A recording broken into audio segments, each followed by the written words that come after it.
Tweeté. Les chroniques. Dans quelques instants, avec Sylvie Chaucron, on va parler de nos enfants et des écrans, du temps qu'ils passent devant, des conséquences que cela a. C'est dans quelques instants. On va commencer avec... Ah non, on commence pas du tout. On commence avec... Moi, j'ai besoin de beaucoup plus de place qu'une petite table comme ça. On me l'avait dit, mais j'ai oublié. Alors, dans quelques instants, Séti, on va parler des bas de contention. Bonsoir. Comme ça. Et tout de suite, Sylvie. Je rappelle que vous êtes neuropsychologue. Et donc, effectivement, on va parler des écrans, parce qu'on se dit que les enfants les utilisent de plus en plus. Est-ce que c'est vrai? Et combien de temps ils passent devant, on le sait? Alors oui, c'est vrai. Le temps passé devant les écrans ne cesse d'augmenter. Et d'après des études récentes, les enfants de 12 à 17 ans passent en moyenne 17 heures par semaine devant un écran, quel qu'il soit. Et ce qui représente à peu près 2-3 heures par jour. Et pour les jeunes qui ont de 18 à 24 ans, c'est 27 heures par semaine. Donc c'est assez considérable, mais c'est une moyenne. Et donc du coup, ça veut dire qu'on a à peu près autant d'enfants qui passent moins de 4 heures par jour que d'enfants qui passent plus de 7 heures par jour. Et donc, pour les plus petits, c'est assez difficile de savoir parce qu'ils ne répondent pas eux-mêmes à ce type d'enquête.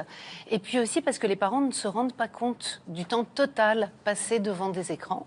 Et il faut surtout avoir présent à l'esprit que les tout petits enfants ont constamment devant les yeux des plus grands devant des écrans. Donc on ne sait pas du tout ce que va donner ce mimétisme, puisque en fait, quand on observe des scènes, même dans la rue ou dans le métro, on a ces tout petits dans leurs poussettes qui ont autour d'eux des adultes qui sont tous devant leur écran.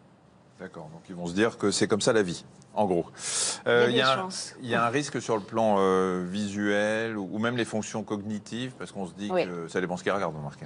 Exactement. Mais il y a d'abord un risque sur le plan visuel, puisque en fait, les enfants passant énormément de temps devant des petits écrans et qu'ils regardent de près, ont un risque de myopie qui est accru. Donc il y a déjà les premières études qui montrent que la myopie est en nette augmentation chez les petits-enfants. Et puis aussi parce que tout le temps passé devant les écrans, c'est du temps qui n'est pas passé à l'extérieur, à faire des activités de plein air où du coup on exerce sa vision de loin. Et puis par ailleurs, le fait de regarder sans cesse des tout petits écrans les habitue en fait à restreindre leur champ visuel et attentionnel qui normalement fait 180 degrés à l'état normal. Et donc du coup, ils prennent l'habitude de ne regarder que des tout petits espace visuel, ce qui n'est pas sans conséquence non plus.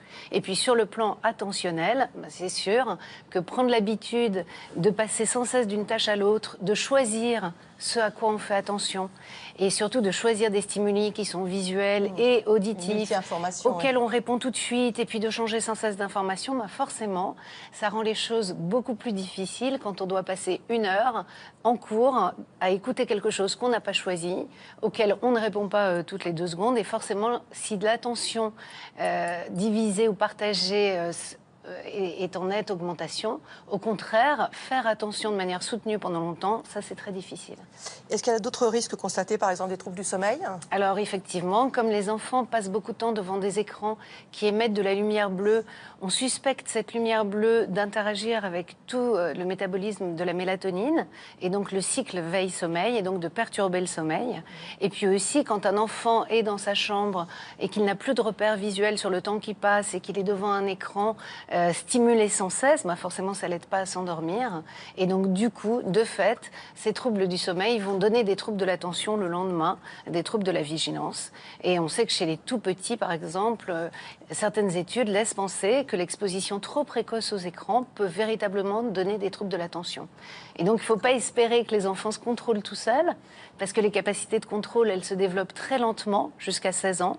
Et donc c'est tout le rôle de l'éducation, de fixer des limites vraiment aux enfants pour les préserver. Et notre rôle aussi est de voir avec quoi ils jouent, parce que finalement... Exactement. Il y a pas mal de spécialistes qui ont dit que c'était pas si grave que ça de jouer avec des écrans, parce que ça leur développait des connexions cérébrales, la neuroplasticité, donc ça les enrichissait quand même. Bien sûr. Mais il fallait pas le faire toute la journée, il fallait être raisonnable. Et puis surtout, ce qui est important, c'est de faire avec eux.